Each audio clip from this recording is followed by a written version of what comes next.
Welcome to this bonus episode of Health with Hashimoto's. On this bonus episode, I'm going to do a book review.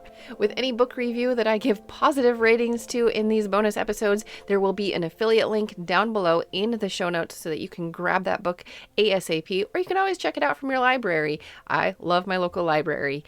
I received an email a while back introducing me to this book and asking me if I would be willing to review it. I tell you, the title really caught my attention, and I said yes, I would be happy to look at this book. The title is The Underactive Thyroid. Do it yourself because your doctor won't. Isn't that an awesome title? The book was written by Dr. Sarah Myhill and Craig Robinson. It's a pretty thick book, and it's not light reading, which I appreciate, because if I'm going to spend some time reading a book and trying to, well, as the subtitle says, do it myself because my doctor won't, I want to know what's actually involved, and I want the authors to dig into the research and to tell me the facts, but I also want them to make it accessible for me, and that is what they accomplished in this book. Now, of course, there are doctors, there are nurse practitioners, there are physician assistants who want the best for you. They want to dig to the root cause. They want to help you figure out how to heal. But there are a lot of providers who are stuck in a broken healthcare system, a system that looks only at symptoms, a system that is controlled by insurance companies, and a system that doesn't really have your best interests at heart. But no matter who you have as a provider, this quote from the introduction is true for everybody. The best person to effect a cure is the sufferer. No one is better motivated or better positioned to put in place the interventions which allow healing and recovery. And that right there is the premise of the book. It's empowering you to take your own health into your control and to take action. And you know that I want you to see yourself as the CEO of your own health. Nobody can do it for you. You can have people on your team, you can have advisors, but you are the one who has to look at the whole picture. You are the one who has to put the plan into action. And this book is a good one to have on your advisory team. This book is not specifically about Hashimoto's, it is about hypothyroidism. However, we know that 90% of hypothyroid happens because of Hashimoto's. So what is hypothyroidism? Well, it's when your thyroid is not putting out enough thyroid hormone. The authors state that the thyroid is centrally involved in energy delivery mechanisms, and all cells in the body are impacted by such. If cells go slow, organs go slow. They go on to say that if hypothyroidism is not caught, what could happen? These things: chronic fatigue syndrome, disease, degeneration, and premature death. You obviously need energy for life. Your cells need to be functioning well. You need to be functioning well. And this book is to help you figure that out. So what causes hypothyroidism?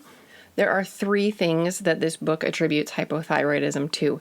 Number 1 is not enough raw materials. If your thyroid doesn't have what it needs to create the thyroid hormones, then obviously it cannot make those thyroid hormones. You have to have the raw materials.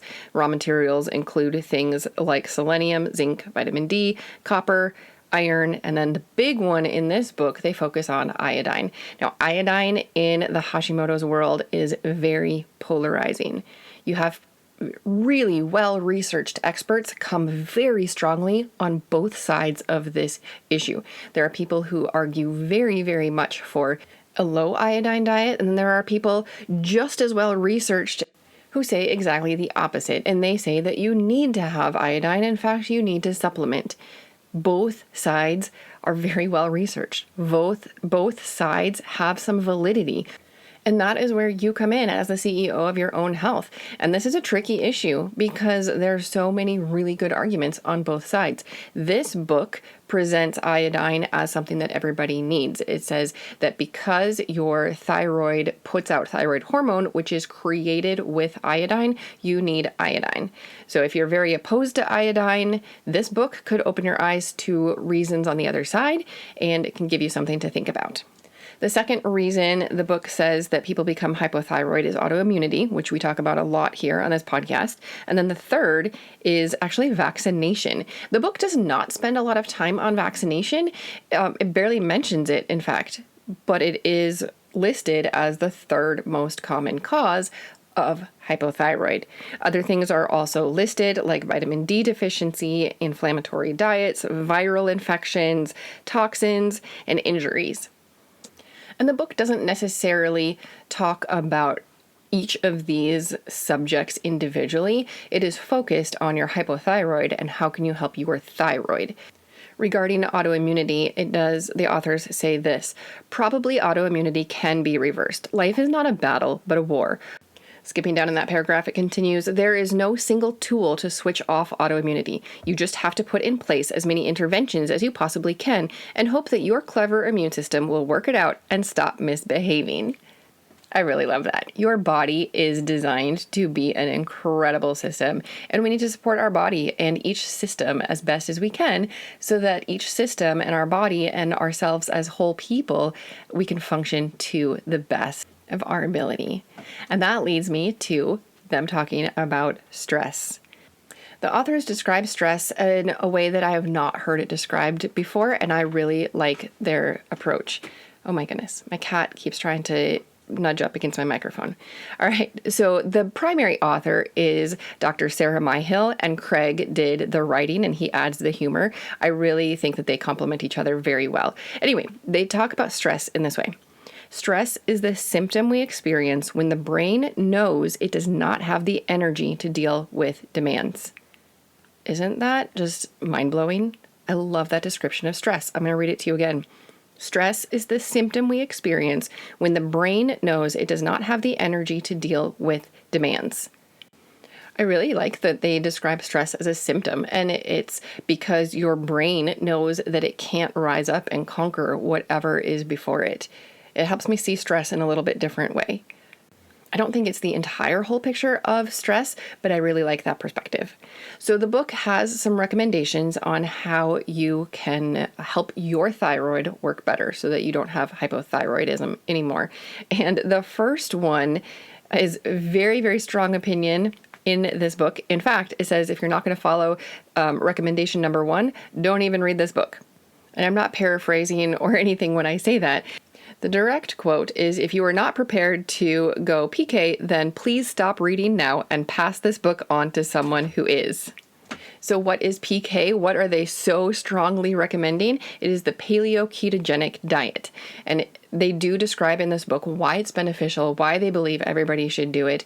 And a lot of it comes down to it lowers inflammation in the whole body. And of course, inflammation is at the root cause of almost everything. Oxidative stress and inflammation, that is root cause for so many, if not every, disease process that we know of. The second recommendation is to address gut health. We talk about that a lot because it's so important for your immune system. The third thing is to add supplements. That goes back to, giving the thyroid its raw ingredients, but it also goes into helping the mitochondria function well. There is quite a bit in this book about mitochondria and how you need to help those. And of course, I devoted all of episode 37 to mitochondria and improving your energy. The fourth recommendation is to detox as needed, and there is a regimen in the book that is laid out for you, and then balance your adrenals and your thyroid. So it describes I keep saying it as in the book, but it really is the authors, right? So the authors describe your adrenals as the gearbox and the thyroid as the accelerator. You need to balance both of those. You need to make sure that your adrenals are functioning well and that your thyroid is functioning well. The sixth thing is to address any infections. And then the seventh and final one is the mind and body issues. Overall, I really appreciated this book. I highlighted a whole bunch of stuff in it. I found that it helped me see things in a different light. It helped me understand different aspects of your functioning and your thyroid and how everything fits together. I've studied this quite a bit, and this book was a really good thing in my toolbox. I really appreciated this book. I'm going to give it a 5-star rating. For me, 5 stars means I'm going to read it again or it will impact my life. And I've already implemented some things that are in this book, and I do plan on implementing others.